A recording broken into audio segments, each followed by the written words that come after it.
Hello everyone, আমরা যারা photography অথবা ভিডিওগ্রাফি করি আমাদের ফটো অথবা ভিডিও ফাইল হয় আর এগুলোর সাইজও অনেক ভালো হয়, যার কারণে আমাদের স্টোরেজ দরকার হয়।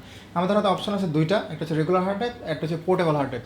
আর পোর্টেবল হার্ড ড্রাইভগুলোর প্রাইস কিন্তু রেগুলার হার্ড ড্রাইভের ডাবল। সো ইনিশিয়াল স্টেজে আমরা এটা কনসিডার করবো না। আর এই ধরনের হার্ড ড্রাইভগুলো কিন্তু আমাদের বাসায় অনেকের বাসায় পড়ে থাকে, প্লাস হচ্ছে এগুলোর প্রাইস যেহেতু অনেক কম, এই হার্ড ড্রাইভগুলো কীভাবে আমরা পোর্টেবল হার্ড ড্রাইভ হিসেবে ইউজ করতে পারি তা আজকে আমরা দেখবো। So let's make it.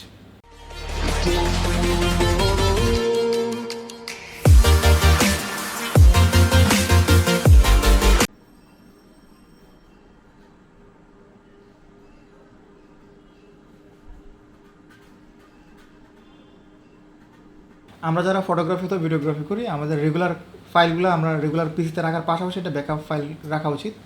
আর অনেক সময় আমাদের ফিউচার ইউজের জন্য কিন্তু আমাদের ফাইলগুলো আমরা প্রিজার্ভ করি, সেক্ষেত্রে আমাদের বেশ কিছু স্টোরেজ লাগবে অথবা হার্ড ড্রাইভ লাগবে। আমি অলরেডি বলেছি আমাদের regular hard drive, portable hard drive, কারণ আমি এটা দুইটা রেখে নিয়েছি 7,400 টাকা, আর আমি 4 টেরা নিয়েছিলাম এই ধরনের হার্ড ড্রাইভগুলো, তো রেগুলার হার্ড ড্রাইভ তাও 7,400 টাকা।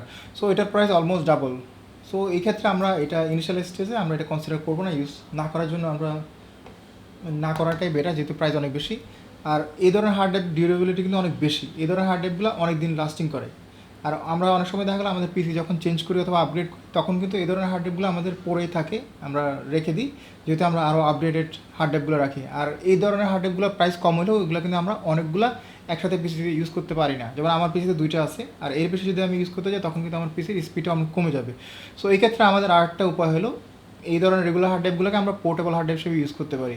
সো আজ আমরা দেখবো এই ধরনের হার্ড ড্রাইভগুলো, রেগুলার হার্ড ড্রাইভগুলোকে আমরা কীভাবে পোর্টেবল হার্ড ড্রাইভ হিসেবে ইউজ করা যায়। এই রেগুলার হার্ড ড্রাইভগুলো যদি আমরা পোর্টেবল হিসেবে ইউজ করতে হয় আমাদের একটা কেসিং লাগবে। এটা হচ্ছে একটা 3.5 inch external hard drive enclosure or casing. আমি এটা ওপেন করি।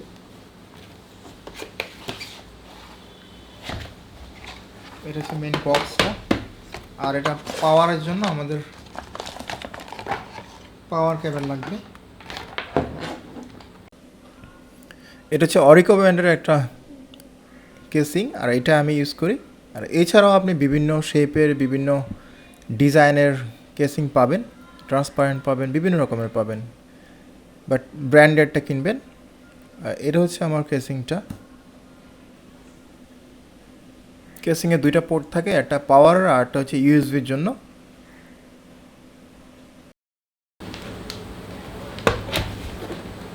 এই কেবলটা এখানে দেওয়া লাগবে, আবার এখানে অফ অনের সুইচ থাকবে। আর এটা হচ্ছে ইউএসবিতে যাবে, প্লাস হচ্ছে এটা খুবই ইজি। যেমন এটা একটু দেখেন, আমি একটা হার্ড ড্রাইভ এখানে দিয়ে দেখাচ্ছি।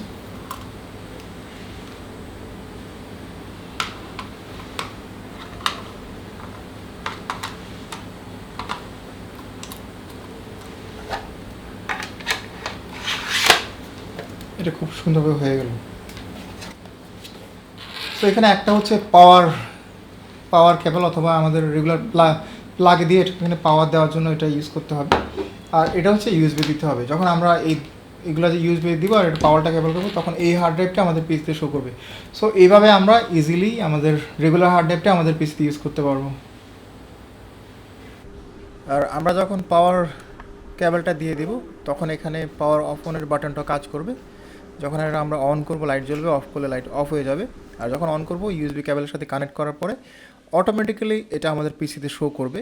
যেমন আমরা এখন কানেক্ট করলাম আর আমাদের হার্ড ড্রাইভটা চলে আসলো। আর এটা ইনস্টল করতে কিংবা ইউজ করতে কোনো এক্সট্রা কোনো সফটওয়্যার দরকার হয় না, just plug and play. So আপনারা যখন এই ধরনের কেসিংগুলো নেবেন ডেফিনেটলি ব্র্যান্ডেড কেসিং নেবেন, যেগুলোর প্রাইস একটু বেশি হবে। নন ব্র্যান্ডেডগুলো আপনি 600-700 টাকা দিয়ে পাবেন, বাট ব্র্যান্ডেডগুলো 1200 থেকে 1500 টাকার মতো পড়বে। যেমন এটা হচ্ছে অরিকো, এটার প্রাইস পড়েছিল 1400 থেকে 1500 টাকার মতো। আর এই ধরনের কেসিংগুলো ব্র্যান্ডেডগুলো 6 থেকে 1 বছর ওয়ারেন্টি থাকে। আপনি ব্র্যান্ডেড আর অথবা ভালোগুলো যদি নেন আপনাকে লং টাইম সার্ভিস দেবে, এমনকি আপনার হার্ড ড্রাইভটাও ভালো থাকবে। আর এই কেসিং রিলেটেড যদি কোনো কোশ্চেন থাকে কমেন্ট সেকশনে করবেন, আমরা চেষ্টা করি রিপ্লাই দেওয়ার জন্য। আমাদের সাথে এতক্ষণ থাকার জন্য ধন্যবাদ। আশা করি আপনাদের সাথে আবার দেখা হবে নতুন কোনো টিউটোরিয়াল কিংবা রিভিউতে।